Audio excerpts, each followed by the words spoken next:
एक राजा अपनी प्रजा का भरपूर ख्याल रखता था। राज्य में अचानक चोरी की शिकायतें आने लगी। बहुत कोशिश करने के बाद भी कोई चोर पकड़ा नहीं गया। हार कर राजा ने ढिंढोरा पिटवा दिया कि जो चोरी करते पकड़ा जाएगा उसे मृत्यु दंड दिया जाएगा। सभी स्थानों पर सैनिक तैनात कर दिए गए। घोषणा के बाद 3-4 दिनों तक चोरी की कोई भी शिकायत नहीं आई। उस राज्य में एक चोर था जिसे चोरी करने के सिवाय और कोई काम आता ही नहीं था। उसने सोचा कि मेरा तो काम ही चोरी करना है। मैं अगर ऐसे डरता रहा तो भूखा मर जाऊंगा। चोरी करते पकड़ा गया तो भी मरूंगा। भूखे मरने से तो बेहतर है कि चोरी की जाए।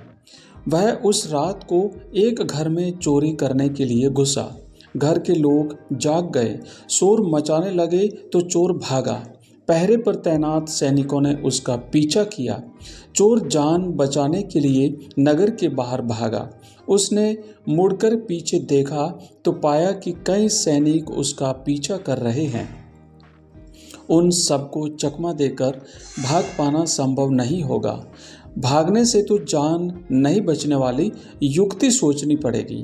चोर नगर से बाहर एक तालाब के किनारे पहुंचा। सारे कपड़े उतारकर तालाब में फेंक दिए और अंधेरे का फायदा उठाकर एक बरगद के पेड़ के नीचे जा पहुंचा। बरगद पर बगुलों का वास था। बरगद की जड़ों के पास बगुलों की बीट पड़ी थी।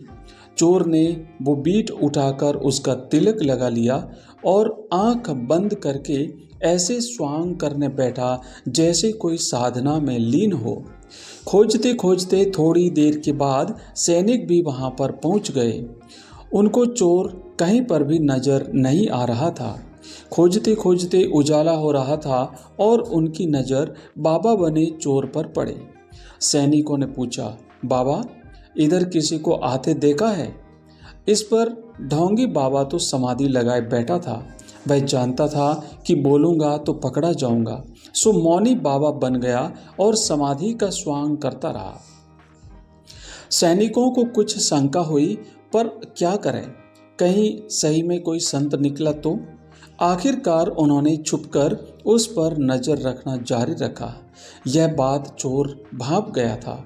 जान बचाने के लिए वह भी चुपचाप बैठा रहा। 1 दिन, 2 दिन, 3 दिन बीत गए। बाबा बैठा रहा।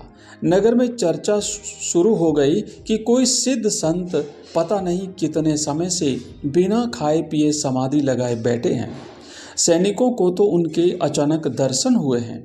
नगर से लोग उस बाबा के दर्शन को पहुंचने लगे। भक्तों की अच्छी खासी भीड़ जमा होने लगी। राजा तक यह बात पहुंच गई। राजा स्वयं दर्शन करने के लिए पहुंचे। राजा ने विनती की कि आप नगर में पधारें और हमें सेवा करने का सौभाग्य दें। चोर ने सोचा, बचने का यही मौका है। वह राजकीय अतिथि बनने को तैयार हो गया। सब लोग जयघोष करते हुए नगर में ले जाकर उसकी सेवा सत्कार करने लगे।